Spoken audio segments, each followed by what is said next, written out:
Hello everyone, I am Saloni Arora and today we will discuss Chapter 9 of Class 12 Psychology textbook, which is Developing Psychological Skills. This chapter has been divided into two parts. We will discuss the first part, which includes the skills related to becoming an effective psychologist. It covers general skills, observational skills and communication skills as a part of specific skills. Let's first start with the concept of developing as an effective psychologist. Most people think that they are some kind of psychologist. We at times talk about intelligence, inferiority complex, identity crisis, mental blocks, attitude, stress, communication barriers and so many other terms. Generally, people pick up such terms from popular writings and media. This kind of everyday amateur psychology often misfires, sometimes even proves disastrous. There still remains a question of how to differentiate between a pseudo-psychologist from a real psychologist. An answer can be constructed by asking such questions like professional training, educational background, institutional affiliation, and his or her experience in providing service. They cover a range of knowledge that a psychologist should possess when entering the profession after completing their education and training. These apply to practitioners, academicians, and researchers whose roles involve consulting with students, business, industry, and broader community.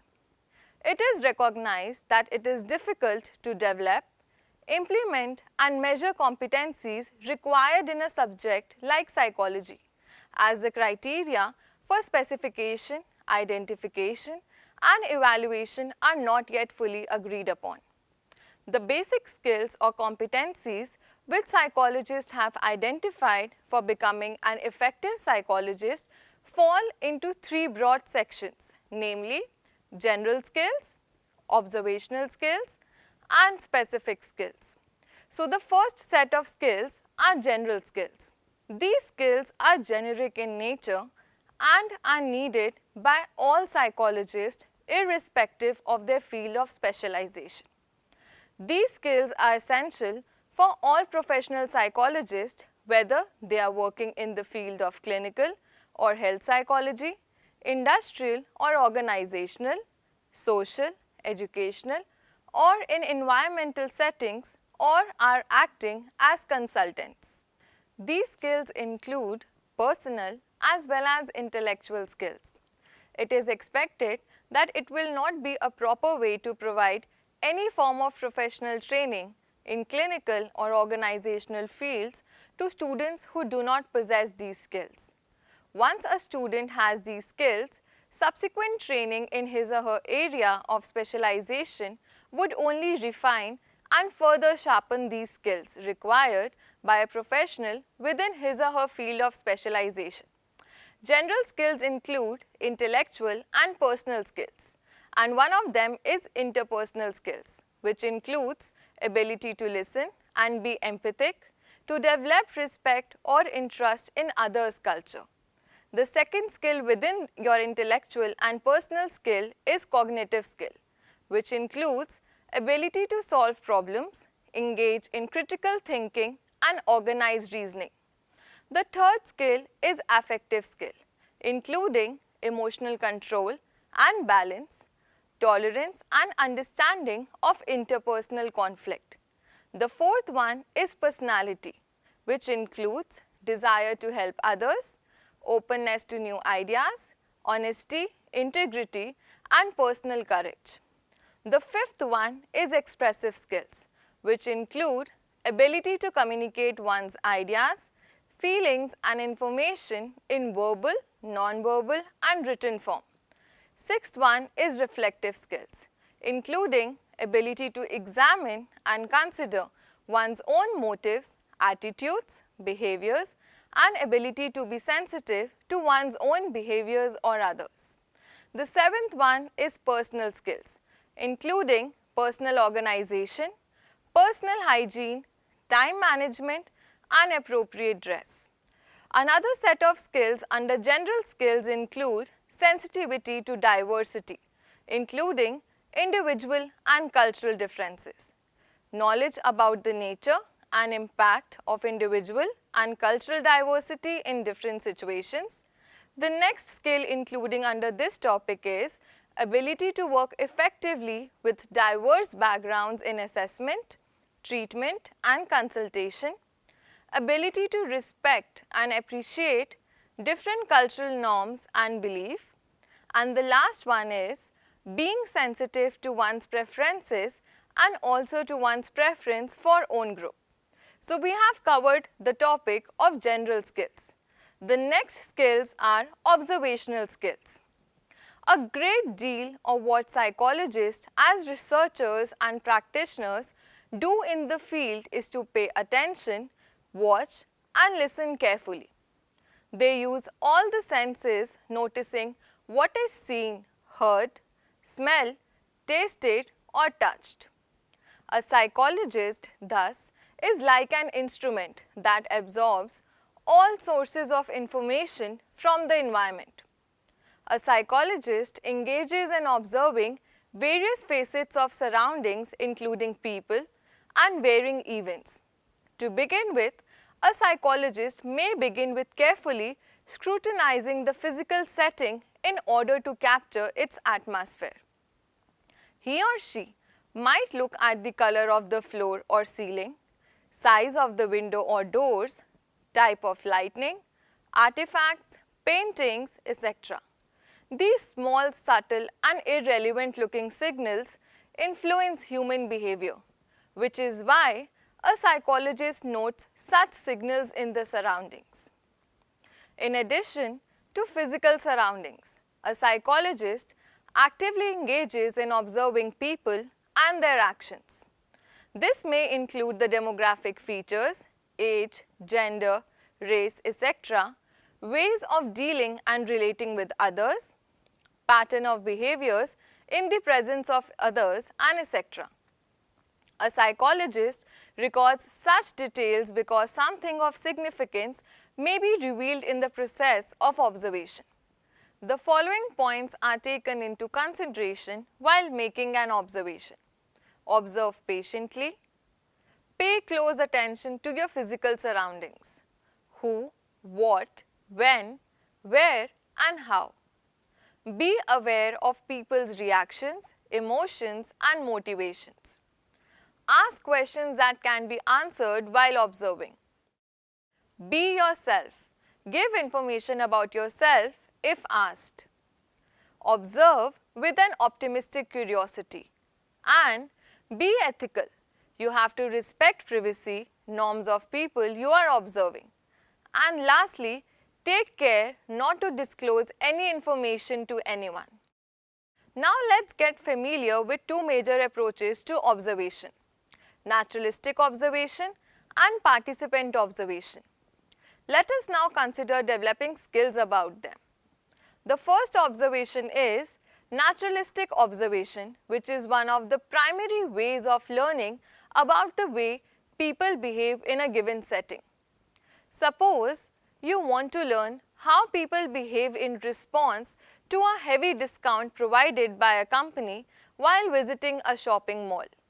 For this, you could visit the shopping mall where the discounted items are showcased and systematically observe what people do and say and after the purchases have been made. Making comparison of this kind may provide you with useful insights into what is going on. The second type of observation is participant observation, which is a variation of the method of naturalistic observation. Here, the observer is actively involved in the process of observing by becoming an active member of the setting where the observation takes place. For the problem mentioned above, an observer may take a part-time job in a shopping mall showroom to become an insider in order to observe variations in the behavior of customers. This technique is widely used by anthropologists whose objective is to gain a first-hand perspective of a system from within which may not be readily available to an outsider. What are the advantages and disadvantages of observation?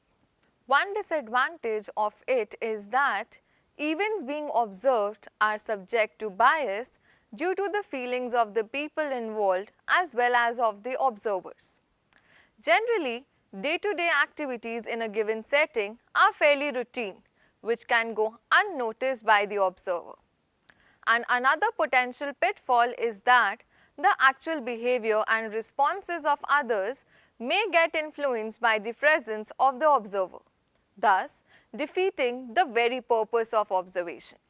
So, we have covered general skills, observational skills, and lastly now we will discuss specific skills. Now, specific skills are core or basic to the field of psychological service. For example, psychologists working in clinical settings need to be trained in various techniques of therapeutic interventions, psychological assessment, and counseling. Though specific skills and competencies are required for very specialized professional functioning, nonetheless, all skill sets do overlap quite a bit. They are not exclusive to an area. Relevant specific skills and competencies can be classified as follows. The first is communication skills, second is psychological testing skills, third, interviewing skills, and lastly, the counseling skills. We will cover the first concept, which is communication skills. Let us understand the basics of communication process and see what role it plays in fostering relationships and personal effectiveness. Learning how to be an effective communicator is not just as an academic exercise. It is one of the most important skills you will need to succeed in life. Your success in this class may well depend on your ability to communicate. So, what do we mean by communication process? It can be said that communication is a conscious or unconscious, intentional or unintentional process in which feelings and ideas are expressed as verbal or non-verbal messages that are sent, received and comprehended. The process of communication can be accidental, that is having no intent, expressive, resulting from the emotional state of the person, or rhetorical, resulting from the specific goal of the communicator. Human communication occurs on the intrapersonal, interpersonal and public levels. Intrapersonal communication involves communicating with yourself. It encompasses such activities as thought processes, personal decision making and focusing on self. The next type of communication is interpersonal communication, which refers to the communication that takes place between two or more persons who establish a communicative relationship. Forms of interpersonal communication include face-to-face or mediated conversations, interview and small group discussions. Lastly, public communication is characterized by a speaker sending a message to an audience. It may be direct, such as face-to-face messages delivered by the speaker to an audience, or indirect, such as message relayed over radio or television. What are the components of human communication? When we communicate selectively. That is, from the wide range of repertoire of words, actions, etc. available to us, we choose that which we believe is best suited for the idea we wish to express. When we communicate, we encode, that is, take ideas, give them meaning and put them into message forms and send the idea through a channel. It is composed of a primary signal system based on our senses, that is, seeing, hearing, tasting, smelling and touching. The message is sent to someone who receives it using his or her primary signal system. He or she then decodes, that is, translate messages into understandable forms. Now, for example, you may say that you heard a bell or an object feels soft. These are examples of verbal communication which express how you understand the signals your senses have received. You can also respond at a non-verbal level. You touch a hot stove, your fingers pull away quickly and your eyes well up with tears. The pulling away of fingers and welling up of eyes with tears will communicate to an onlooker the pain suffered by you.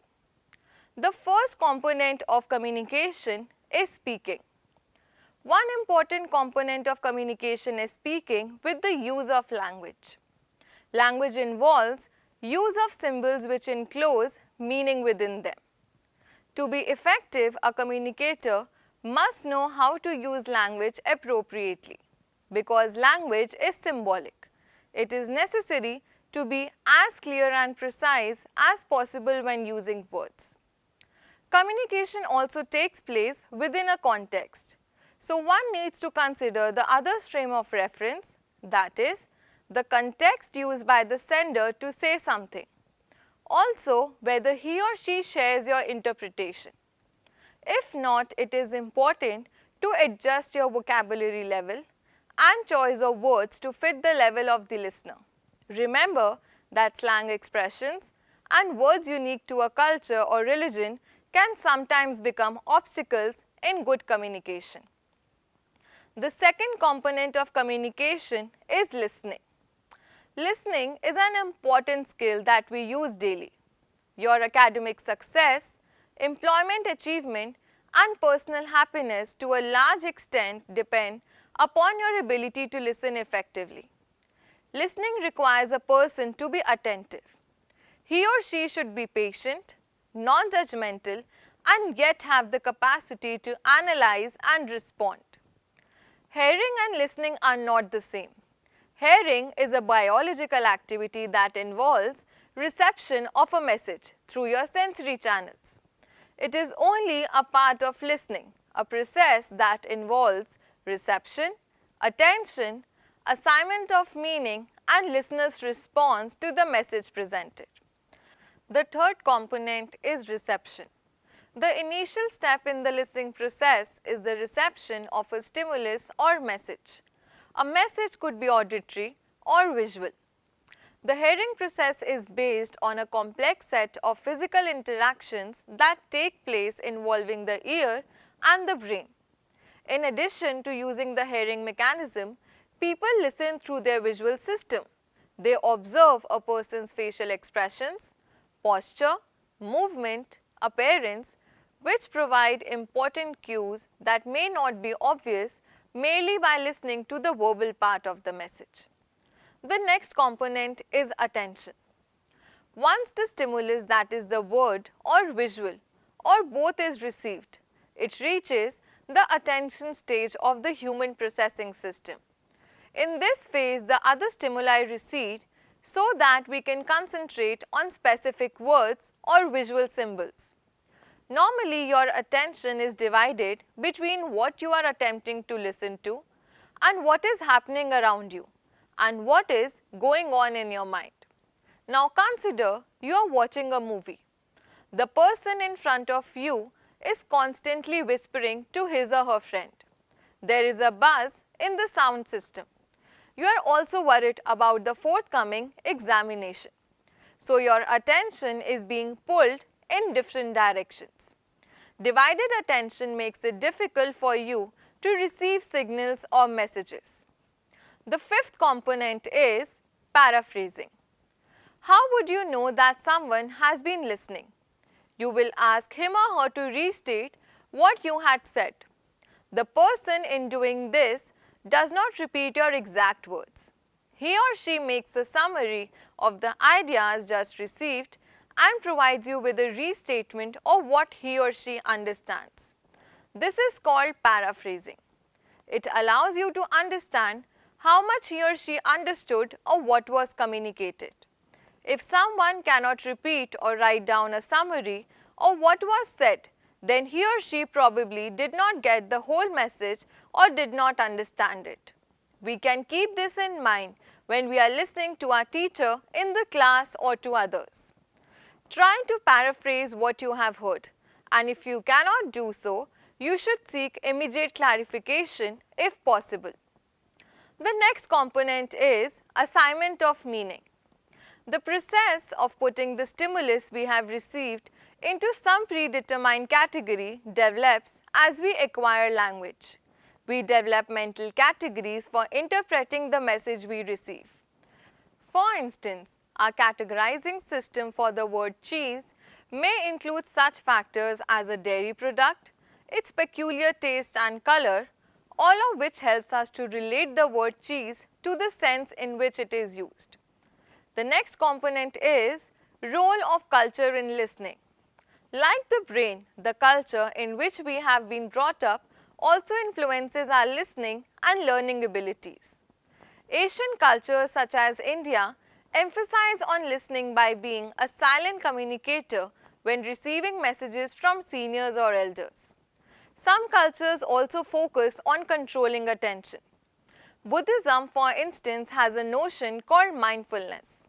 This means devoting your complete attention to whatever you are doing.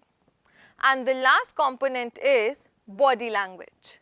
We are aware that non-verbal acts are symbolic and closely connected to any talk in progress. Such non-verbal acts are part of what is called body language. Body language is composed of all those messages that people exchange beside words.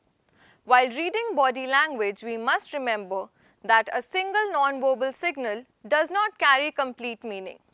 Factors such as gestures, postures, eye contact, clothing style, and body movement, all of them have to be considered together, that is in a cluster.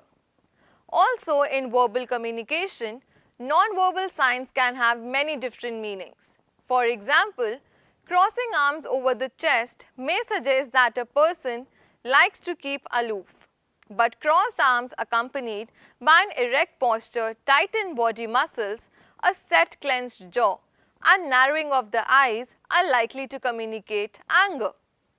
A person's background and past patterns of behavior are also considered when we analyze body language.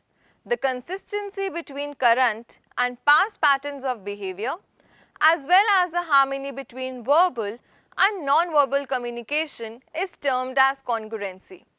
When you say to your friend, "You do not look well today," you are basing your statement on an evaluation of the person's appearance today and comparing it with how he or she looked in the past. In other words, something has changed and you see that difference. If you did not have experience to draw on, you would not have noticed that change. Let us recall how much we use body language to encourage or discourage conversation. For instance, we consciously wave at waiters or friends to catch their attention. Much of the use of body language occurs in conversing with others without conscious realization. So, in this way, we have completed general skills, observational skills, and communication skills as a part of specific skills. I hope you all have understood the concepts really well. Thank you.